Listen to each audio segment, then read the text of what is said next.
Welcome back to the channel, everyone. We got to talk about some more NFC playoff football, and that's the Green Bay Packers versus the San Francisco 49ers. Now, we look at this football game. A lot has happened in this football game. We go to missed field goals, so we go to the game-sealing interception by Daryl Green. But I think I want to talk about some of the things for the San Francisco 49ers. This was a game where I think they knocked some rust off. And you look at it, when you have that bye week, it's always going to be tricky because you look at a football team that's really predicated on running the football. Brock Purdy, they like to get into the screen game. And, of course, this is an offense built on timing, some of those different things. But the 49ers snuck past the Packers 24-21 on this past Sunday to book their ticket to the NFC Championship. When they get there, they're going to have the Detroit Lions coming into their stadium. So this is a big-time football game that we're going to be looking at and one that I'm going to preview. But today, we have to talk about some of the things we saw in that football game.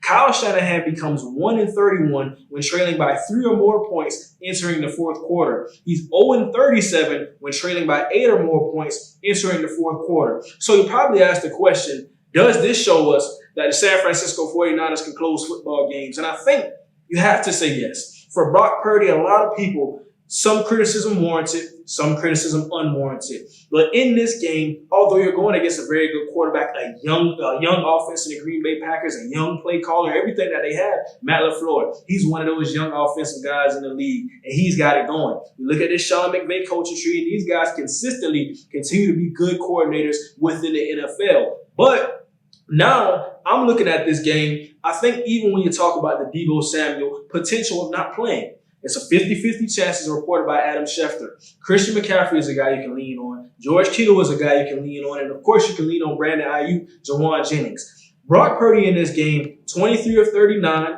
252 yards, and a touchdown, like I said. Had a clutch drive. I don't think this was the prettiest game by the San Francisco 49ers, but when you look at it, you allow 21 points to an extremely hot offense in the Green Bay Packers. They got Jordan Love going, Romeo Doubs, some of those guys on that side of the ball. Aaron Jones ran for over 100, but still, you held those guys to 21 points. Now, it doesn't help when you're missing field goals. It doesn't help when you throw the game-sealing interception in a situation where I think Jordan Love never had to throw that ball across his body. But McCaffrey on the day, 17 carries, 98 yards. Kittle, 4 receptions, 81 yards, and a touchdown. Like I said, we go to the flip side. We talk conversely. Jordan Love, 21 of 34, 194 yards, 2 touchdowns, and 2 interceptions. And I think you look at it, this is a guy has a very nice touchdown to interception ratio. But in this game, the San Francisco 49ers, they got him a little bit. They got 2 turnovers out of him. So you look at that, that's going to be the difference in some of these football games, especially when you lose by 3 points. Although I think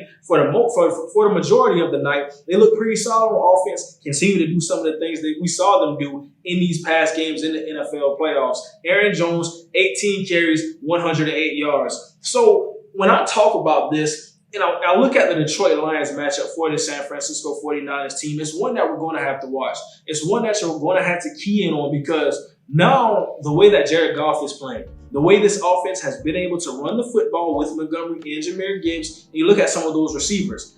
How many times did Josh Reynolds go across the middle in that football game versus Tampa Bay? We're looking at that, and I think for Fred Warner, for Nick Bosa, Chase Young, some of those guys, Deommodore Lenoir, Travarius Ward, it's going to be stepping up to that challenge.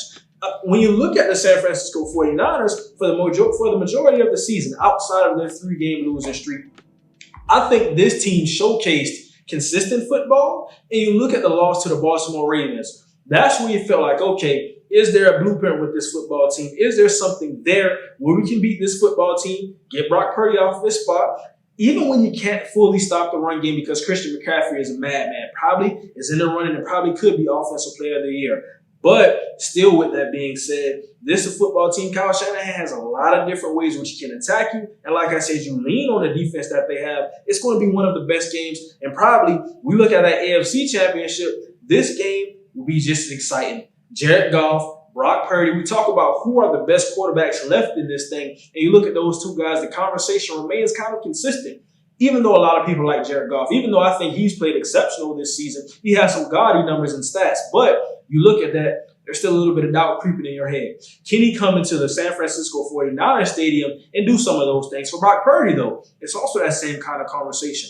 Can Brock Purdy go into a big-time situation? Even though I think he made a very clutch drive versus the Green Bay Packers in their defense, they got some dogs over there, Jair, Kenny Clark, Devontae Wyatt. But still, with that being said, the question now becomes, which quarterback in the biggest moment can get to the NFL Super Bowl? We look at Brock Purdy last year, he got hurt. I don't want to put that one on Brock Purdy, even though I think when he was in a football game, he was a bit unsettled, but it's a rookie in an NFC Championship game. But this time, it's going to be a little bit different. I think Debo or not, this is an offense that will bring you their best shot. They're going to run the football. They're going to get behind Trent Williams and look at some of those things and look you in the face and say, can you be more physical than us today? Defensively, it's that same type of thing. You talk about Javon Hargrave. You talk about Javon Kinlaw. These are two teams. When I look at it, I'm looking at, okay, Detroit. They got some things going defensively. Brian Branch is coming off of a very good game. Ife Melifonwu. I think for the corners, they have a lot of things they want to look at on film, fix some of those things. But you look at the pass rush, how Aaron Glenn, even without a front four that consistently got after it, he knew when to bring some of those pressures. Derek Barnes, Alex Anzalone, like I said, those safeties, he can blitz them off the edge as well. Those are the types of things where you say, even though we got Aiden Hudson, I think he's a premier pass rusher. Outside of that, there is not that guy who you have to fear as far as one-on-one pass rusher situations. But they got into a situation where we're going to say, okay, scheme, coaching, some of these things. Aaron Glenn stepped into that bag. So it's going to be one of those chess matches. It's going to be a football game that I'm looking at.